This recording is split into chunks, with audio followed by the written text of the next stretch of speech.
Really, with all this information, I would imagine that this would keep me up. I imagine it'll keep me up tonight. Yeah. Just thinking about. If you focus on the negative, you're never going to sleep. How do you manage to? Are you medicated? How do you? Oh, well, I get migraines. There's no doubt there. But I focus on the fact that we've got the greatest opportunity for economic expansion in the history of our country. And it's not just us. It's Canada and it's Mexico as well. This is going to be a great story. We're going to emerge from this in 10 years in so much of a better place. And we're hopefully within 10 years, it'll probably be more like 15 or 20, be able to then go back and reintegrate with the world and, share what we've learned and remake the human condition. This is a not in a generation, this is a once in a century opportunity to overhaul what being human means. And I'm really excited about where this leads us. I just wish we could bring more countries with us along. Now, is there any possibility of regime change in China that would facilitate this in a more peaceful way? I mean, when you got a one-man government, you're talking a popular uprising with leaders that don't exist to displace an old paranoid guy who has all the guns. That's a tall order. I don't think so. And how strong is his control over there? I mean, how much dissent is there against Xi? There's definitely a lot of unhappiness with the system, but because Xi has systematically removed everyone with an opinion or competence, if Xi were to die tomorrow, I don't think there is a replacement system in the wings. It's basically a system of cronies. So if you look back to what happened after Mao died, you had the Gang of Four, and you had a period of just absolute chaos until Deng Xiaoping took over. But Deng Xiaoping was part of the system. Xi is far more paranoid and far more isolated and far more consolidated than Mao ever was. Jesus. So, I mean, how old is Xi now? He's also late 60s, I believe. Yeah, most of the people in the new Politburo technically aren't supposed to serve because they're too old. He waived that rule.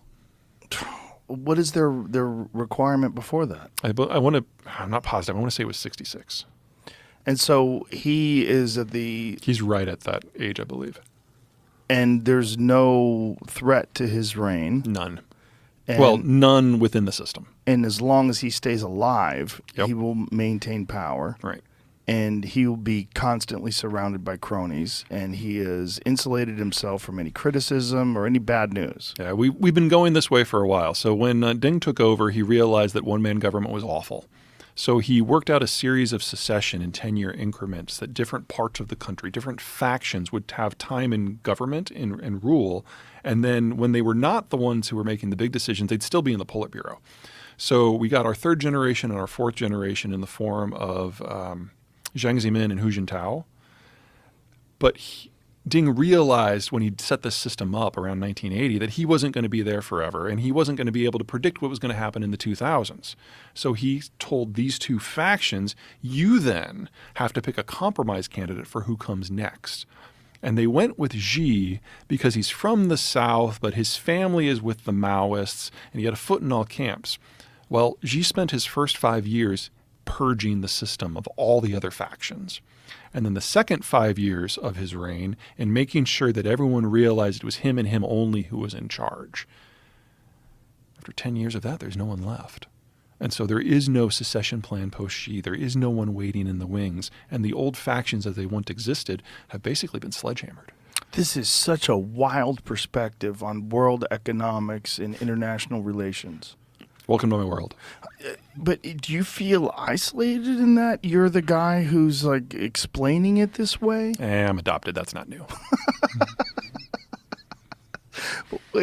What led you down this road to sort of developing this comprehensive view of the future of the world?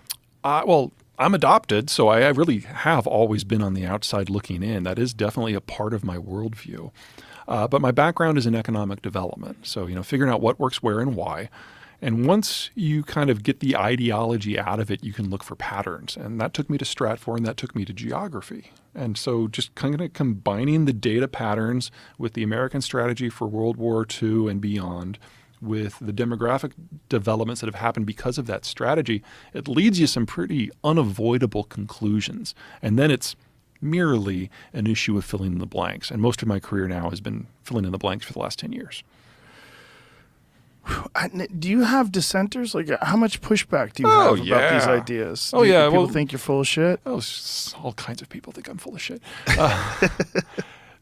I am very sector and goal agnostic in my work, which means I don't really care what your investment strategy is. If it doesn't play against demography and geography in a comprehensive way, at best you're hoping that everyone just kind of sways in your general direction. And so there's no shortage of people in a room when I'm speaking who get really upset because they have an investment thesis, or maybe they've bet their company on something that I just see as a non-issue.